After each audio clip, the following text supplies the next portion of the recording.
Hello, this is Meera Venkatesan, and before I start, a very big thank you to Meera Bharat and Mayaakatha for giving me this opportunity to share a few poems with you all. I'm going to be reciting 3 poems today. The first one is one written by myself for this theme, so I haven't named it. I'd be happy if you help me with the name. And the second and third are by translations of poems by 2 famous poets of India. So here goes. I know there is the one perfect hue, the one I can't wait to drink in when it reaches my view, the shade that is for me made. Nothing else will feel as good. I will want it everywhere, on the walls, the floor, or the wood. Perhaps people too, if I could. But I wish I knew what it was, the color that is the key to my heart. Is it the turquoise of the deep blue sea, rumbling yet quiet in its depth, the color of secrecy? Or is it the white of a snow-clad peak, strong and unwavering, so to speak, the color of solitude? Or is it the yellow of a sun-kissed day, spreading its warmth along its way, the color of vibrancy? Or at least the green of the fertile forest, promising to keep alive in its nest, the color of being alive? Or is it the flowers that hold my sway, purples and pinks, reds and violets, the colors of grace? My mind flits and floats from color to color, trying each cloak, seeping in each shade. None feels perfect to my eye, and then a whimsy one floats up to me. It seems perfect for the moment that is with me. I try to hold it, but it slips, leaving me floundering in the colorless abyss. Even as I mourn my loss, one more pops. This one surely looks to be the epitome. This instant resonates with its hue, in all its shades and its depths too. I grasp it with both hands, not wanting to let it go. I need to put an end to my quest. Don't I need to find and hold on to the best? But as the next second comes ticking by, I see that it no longer feels just right. This moment has its own special needs and demands another color, something light.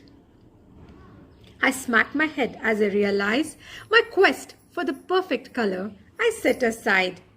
Every moment brings its own chrome that makes it just right and whole.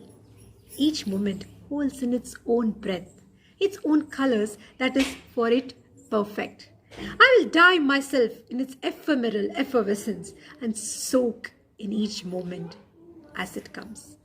My next poem is by Nobel laureate Gurudev Rabindranath Tagore. The title is The Merchant. Imagine, mother, that you were to stay at home and I were to travel into strange lands. Imagine that my boat is ready at the landing, fully laden. Now, think well, mother, before you say, what shall I bring back for you when I come back? Mother, do you want heaps and heaps of gold? There, by the banks of the golden streams, fields are full of the golden harvest. And in the shades of the forest path, the golden champa flowers drop to the ground. I will gather them all for you in many 100 baskets. Mother, do you want pearls, big as the raindrops of autumn? I shall cross to the Pearl Island shore.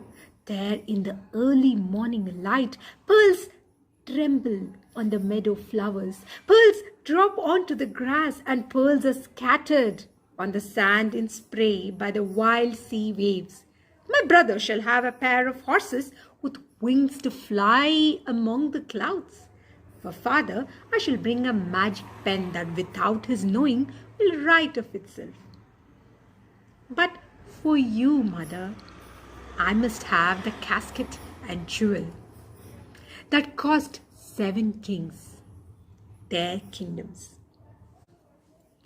My next poem is by the great Indian poet Kalidasa. This is a poem on autumn. This is a translation of his poem.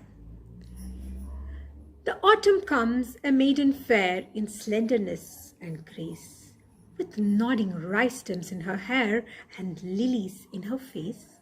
In flowers of grasses she is clad, and as she moves along, birds greet her with a cooing glad, like bracelets tinkling song.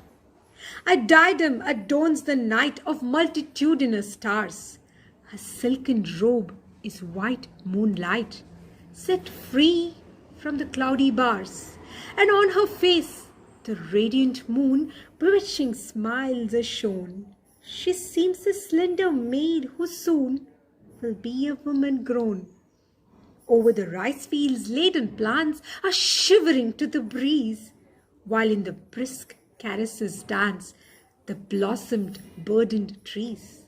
He ruffles every lily pond, the blossoms kiss and part, and stirs with the lover's fancies fond the young man's eager hearts.